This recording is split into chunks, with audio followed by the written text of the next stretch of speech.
You think you can bully people to stop doing something, right? Call us coons, all them type of names, right? People told me not to wear the MAGA hat, so I bought the biggest MAGA hat. Then I bought a bigger one. So next time somebody say something to me, duh, common sense, a bigger one. It's simple math, really, when you put it all together. Yeah, I'm black, I'm not Democrat, Peter MAGA hat. Ooh, they try to take my guns, I can't go like that. Ooh, they try to take our funds, I can't go like that. Ooh, they try to ban our speech, I can't go like that. All right, we're back. This is part 2 of the Uncle Tom breakdown review reaction, and we are going to go right into how the left, the Democrats, never actually switched sides, and their hand they played in when it came to the enslavement and the segregation of black peoples. So let's get into it. So they start off with talking about the 13th, 14th, and 15th Amendment, which freed the slaves, gave black people the right to vote, and made them technically American citizens. And when these bills came to the floor, the Democrats fiercely fought against them, filibustered to stop the civil rights bills from passing, to stop black people from getting the right to vote, to stop the freeing of the black community, to stop the ability for black people to become citizens, legal citizens in America, even though we had been here for like hundreds of years. The Republicans were the ones who signed those bills. The Republicans, the conservatives are the ones who pushed the freeing of slaves. The Republicans pushed the abolishment of segregation and Jim Crow laws and tried and wanted the schools to be interracial. The Democrats are the ones who fought tooth and nail on that. And not only that, the Democrats were the ones who are pro-slavery. The Democrats are the ones who are pro-KKK. Matter of fact, the Democrats are the ones who started the fucking Klan. I used to be hardcore, Barack Obama, the Democrats are only here to help the people. They are the party of the people. And then I found out that the Democratic Party was the party of slavery, Ku Klux Klan, the Jim Crow laws. They were opposed to the civil rights movement. The 13th, 14th, and 15th Amendment, which freed the slaves, gave black people citizenship and the right to vote. The Democrats unanimously voted against all of those rights. And when I found that out and nobody could give me a legitimate stance on how the party switched, it's like I have no other choice but to at least consider what principles does the other side have? What are they offering? Who was a Republican. You know, you can argue, well, he signed the Emancipation Proclamation as a war strategy. And you can argue that. But at the end of the day, the fact of the matter is that it was a Republican who signed the Emancipation Proclamation. It goes back to the mid-1960s as to why blacks believe they should be Democrats. In 1964, the Civil Rights Act passed. Lyndon Johnson signed it. 1965, the Voting Rights Act passed. Lyndon Johnson signed it. So he got credit for those two major pieces of legislation. But here's what they don't tell you. There was a larger percentage of Republicans in Congress in both instances that voted for it than the percentage of Democrats that voted for it. Who enabled the civil rights legislation of '64 to pass were Senate Republicans, led by Everett Dirksen. Everett Dirksen got an award from the NAACP for helping to shepherd the act into fruition. Most blacks are unaware of that. I didn't study that kind of stuff when I was in history. President Johnson was able to get the civil rights bill passed, and it was perceived that it was an effort on the part of the Democrats. And so that's a perception and a narrative that has been created that caused the community to connect that event, momentous event, to the Democratic Party. And they have been using that idea to effectively create a perception that the best friend to the black community is the Democratic Party, which is far from the truth. Resistance to the federal court order ceases at once. The further presence of federal troops will be unnecessary, and the city of Little Rock will return to its normal habits of peace and order, and a blot upon the fair name and high honor of our nation in the world will be removed. Dwight Eisenhower was responsible for bringing the civil rights issues to the forefront. A movement that was challenging America to embrace its ideas. Those ideas that were found in the Declaration of Independence, that all men are created equal. To hold our society, America, to the principles that were found in the Constitution, and those constitutional principles that protect our liberties and protect our individual rights. It's what that civil rights movement was all about. There must be a revolution of values in our country, because some of the values that presently exist are certainly out of line with the values and the idealistic structure that brought our nation into being. Unfortunately, we haven't been true to these. Margaret Sanger was a eugenicist. She spoke and preached at KK rallies. Margaret Sanger was a Democrat. And Margaret Sanger is the founder of Planned Parenthood and the ones who went around preaching about abortion to either abolish or very much restrict the black population amongst other undesirables, people with mental health issues, disabilities, and stuff like that.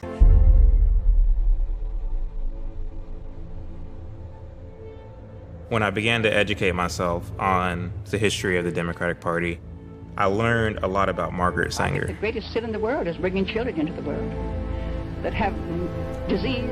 And I learned about the birth of the Ku Klux Klan. And I learned about the Jim Crow South. And I learned about Black Wall Street.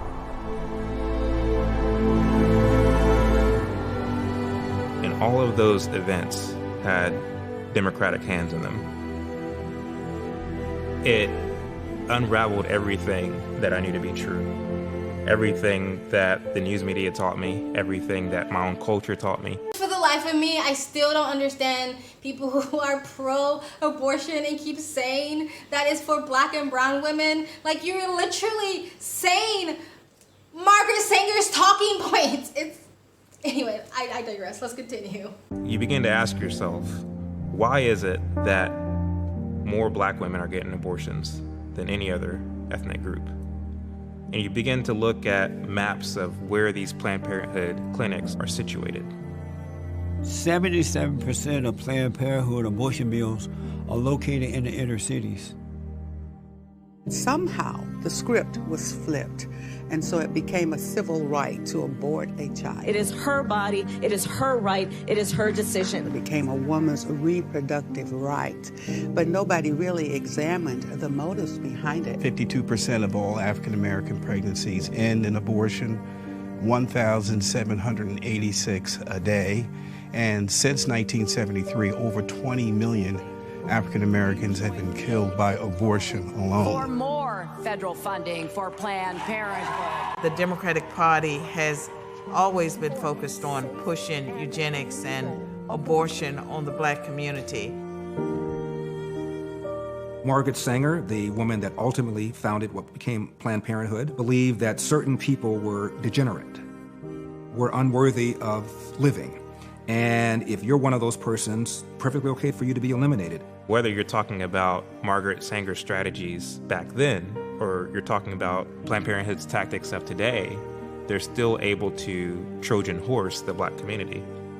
That is, to deliver this message of we're for women's health, we're for the black community. More than half of Planned Parenthood centers are located in areas without ready access to health care. Here you have the left wing embracing Planned Parenthood, embracing the pro-choice movement, completely oblivious to the fact that Margaret Sanger was not particularly fond of poor black people who, in her view, could not make it on their own. I think the greatest sin in the world is bringing children into the world that have disease from their parents, that have no chance in the world to be a human being, practically. Delinquents, prisoners, all sorts of things just marked when they're born. That, to me, is the greatest gets away with this because 80 to 90% of the primary sources of news are left-wing. But history is written by academics, and academia is a tool of the left. If you find a very educated black American, somebody who got a 4.0 at a public high school, they are actively learning their history wrong. That's a part of the uphill battle that we have, is that if you are educated, you're actually miseducated. But this sort of myth and this rumor that the Democrats somehow switched sides with no evidence whatsoever, and if you look at liberal and progressive policy today, they haven't really changed a lot. Who are the ones who push segregation in universities? Who are the ones who push segregated graduations? Who are the ones who push very racial policies? The Democrats. And they also, and this is sort of one of the biggest myths that they tell you, that the party's completely switched. They have to say the party switched. They have to. Because they can't acknowledge that they are part of all of the worst things that have ever happened to black people in history. Even when it came to women's suffrage, it was the Republicans who backed that. And if you fast forward to women's suffrage, it was a Republican Chief Justice in William Taft that struck down laws that made it illegal for women to vote. So a lot of race hustlers and race baiters and liberals and progressives and university professors will tell you that the black community has been struggling because of slavery and since slavery. This is a lie.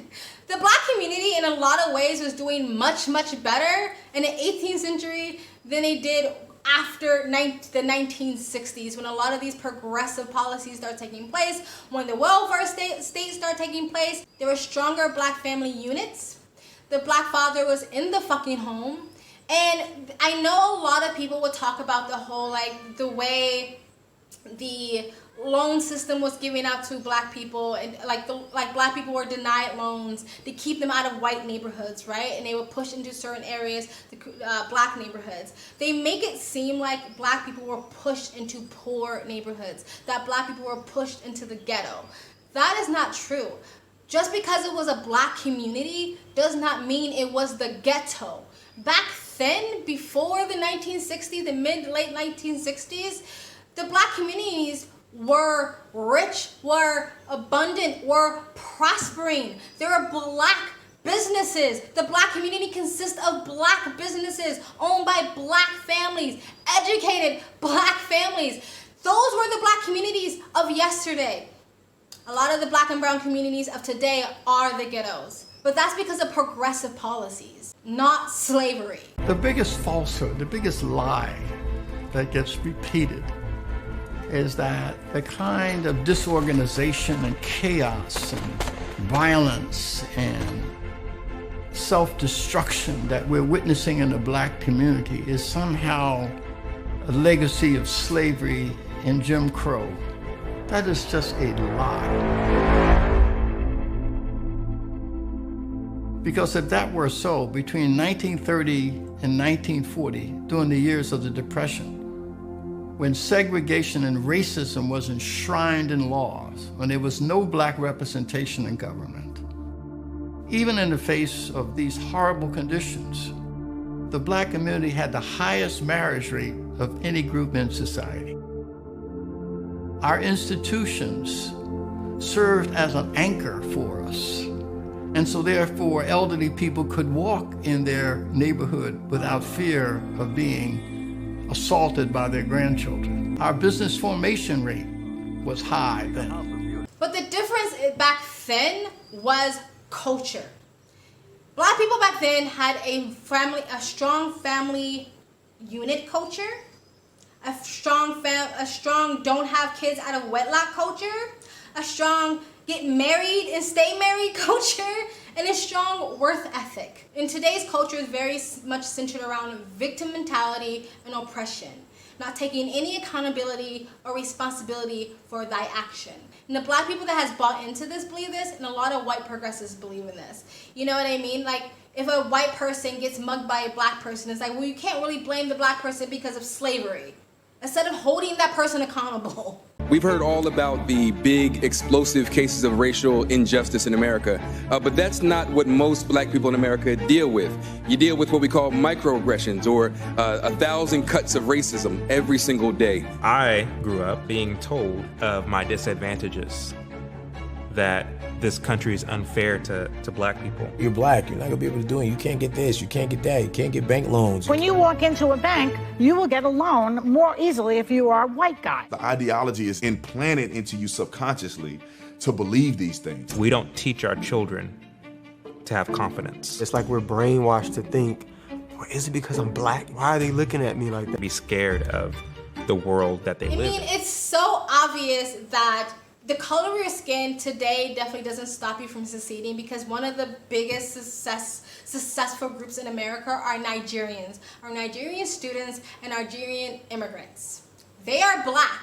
A lot of them a lot blacker than me. Not taking a dig, but I'm just saying, if your skin color is supposed to be your biggest sin and your biggest downfall and the thing that's going to hold you back just so much, why are black Nigerians with some of them with very dark skin tones beasting the system, graduating at the top of their class, honors at prestigious universities, owning businesses, creating generational wealth, if we live in such a racist America? The most successful black Americans today are Nigerian Americans because they're not brainwashed by our media. It is because of culture. Nigerian culture is different from black American culture. Nigerian culture very, very much focuses on education, and not an education in fucking liberal arts or women's studies or anything like that. You're getting a degree in something high. You're getting a degree in being a lawyer, a doctor, a surgeon, a STEM field, tech, whatever.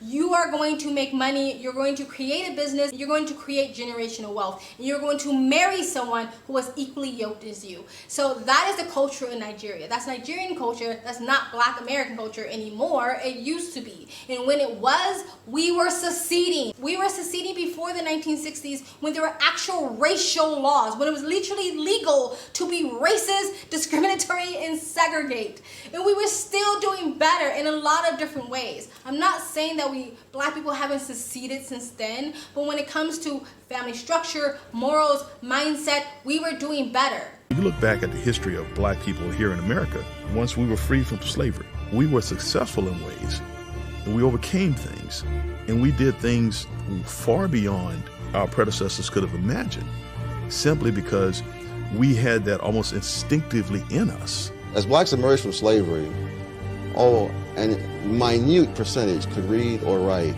and yet in half a century, over half the black population was literate. An economic historian has called that one of the most remarkable things in history. So in the late 1800s, we had actually, in not very well documented, boon of African American proliferation into the political space, into the entrepreneurial space. And we had real movers and shakers in our communities who were doing real things. Because at one time, blacks were Republicans, and you dominated those 7 years after the Civil War. You were Republicans. You had more blacks in the House and Senate than you do now, and you dominated your own economic and communities. You did that as Republicans. But then what happened was that Democrats realized they could still control us by enacting new laws to suppress our civil liberties. That brings us to the rise of Jim Crow. The Jim Crow era and Ruby Bridges going to school, that happened in the 1950s and 1960s, that general era. We had Hiram Rhodes rebels and many other African Americans rise to positions of power in the political space in the late 1800s. So there's this gap of missing achievement that we have, and that is what the KKK, that is what the Jim Crow laws did to our community. They tell a story about a black woman who grew up in poverty, and she talks about her testimony, basically her success story, that she beat all of the narrative, she beat the statistics, she beat the talking points, right? And when I heard her story, I actually got emotional, and I got emotional quite a bit in this documentary because it just really, it's like, I'm not a collectivist, I'm an individualist, but I do care about my communities, like I care about a lot of communities. And when I see my community just constantly being duped and brainwashed and then falling for it, it really does make me upset. Because to me it's really obvious, but I guess if you're brainwashed, you're brainwashed. I don't know. But I got emotional during her story because she talks about growing up in poverty, and she talks about seceding, and it made me think about the whole abortion sort of talking points, where it's like, well, women need to get abortions because they're in poverty or they're poor, right? And honestly, I say poor and poverty in quotations because I think American and Western's idea of poor and poverty is just definitely not the same as poor and poverty in other countries on this planet. I mean, poor and poverty, but you still have a smartphone. Poor and poverty, but you still have electricity, water. Poor and poverty, you still have a roof over your head and a bed to sleep in. Is quite different from poor and poverty or impoverished than it is in other countries. However, I digress. This idea that if you're poor, you should just get an abortion. That kids shouldn't grow up in poverty. Kids shouldn't grow up to be poor. And I just think that's such a horrible message. I think this whole message, this whole narrative, this whole victim narrative is horrible for young kids. It's horrible for little black boys and girls. It's a terrible message. But to say that this person should be aborted because they might grow up poor, what are you telling the little kids who's already poor? What are you telling the kids who's already growing up in poverty? That, well, you can't succeed. Life will be terrible for you. You should have been aborted. They ignore the success stories. And when they hear a success story, they go, that's an outlier. No, it's not an outlier. You're not focused on the success because you've been brainwashed and told, no, poverty means death. So they should be aborted. I see black people argue that if a woman is poor, she shouldn't have a child. If that were the case, a lot of black people that I know who have done great things in life would never have been born. And I would have been one of them. And I'm not saying if you can't afford more kids, you should still have more kids. No, if you can't afford more kids, don't have kids. But that's what contraception is for. But saying that a kid might have less is the reason why a kid shouldn't be given a chance to live is fucking bullshit. She also talks about how when she got into university, she had a white professor, a white female professor, basically tell her in so many words, it doesn't matter how successful you are, and it doesn't matter what degree you get. You can never change that you are a black woman in America. I've heard that before. I never saw myself as handicapped because I was black, I was a woman, that I came from poverty. It was just not the way I processed the world. As someone who got a GED, went to a community college, then went on to get a 4-year degree, graduated magna cum laude, while I was working 40 hours a week, nights and weekends, at the community college library. My life has taken many turns. I married at 16, I dropped out of school. By the time I was 21, I had 3 small children. I had no idea that I would end up going to college and becoming a university professor. Graduate school was very interesting for me in a lot of ways. I had this experience in a course that was being taught by a white female. She was actually a white liberal. At some point in the classroom, I'm sure I'd said something that really irked her because she turned to me and she yelled, "You'll never be able to change the fact that you're a black woman." And I interpreted that to mean that I was handicapped, whether I knew it or not. There I learned that I was black, I was poor, I was a woman, and that I was not supposed to have accomplished the things that I had already accomplished, which was success. By then it was too late. My skin color has never hindered me. Like, anytime I've gone for something, anytime I worked hard for something, I got it. And sometimes I got it pretty easily. And if I didn't get something, if I didn't achieve something, it wasn't because I was black. It was because I didn't have enough education or enough skills or enough motivation or enough willpower or enough drive to get it. It had nothing to do with my skin color. The victim mentality does nothing but hurt the community you say you're trying to help.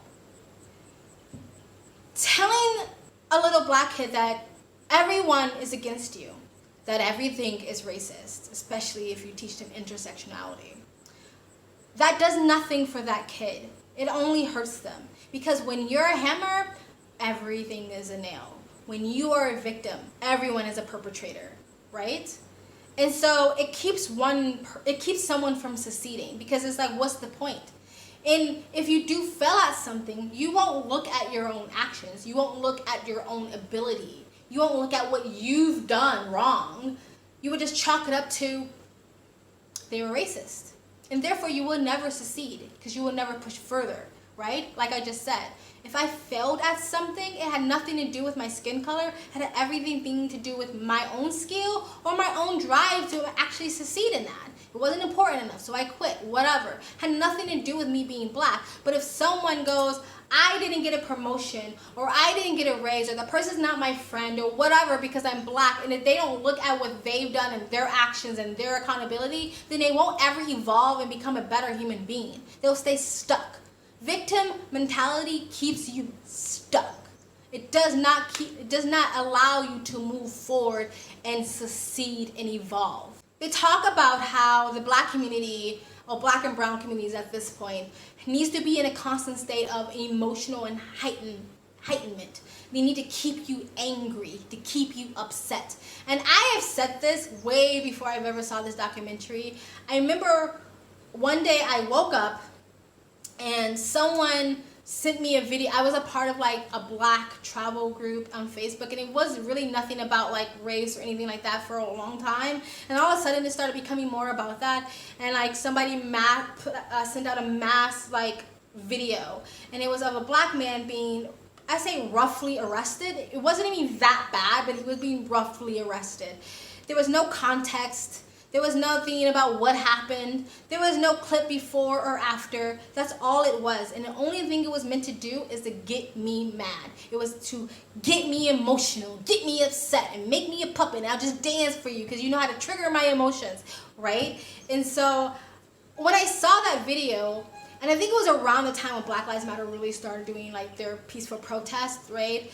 And I started noticing like all these clips of like racism on Facebook. And I thought to myself, why is like the black community or little black kids are the only fucking kids on the planet that have to be constantly mad? That has to constantly have their direction and what they're focused on something to anger them and to make them upset. They can't even have a peaceful childhood. You gotta be mad, you gotta be upset, you gotta be angry all the time. What do you think that does to someone's psychological development? It's not good. And there's a lot of papers and studies that prove that.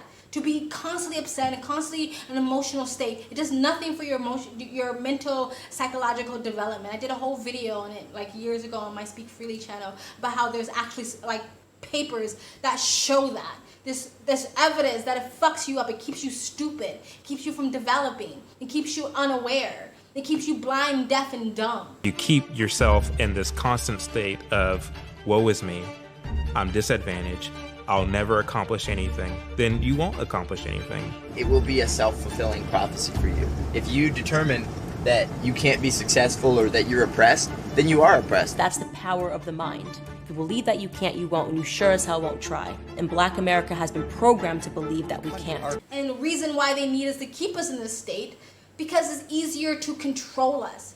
The easiest person to manipulate is someone who's angry. Because all you gotta do is find out what they're angry about and just be on their side.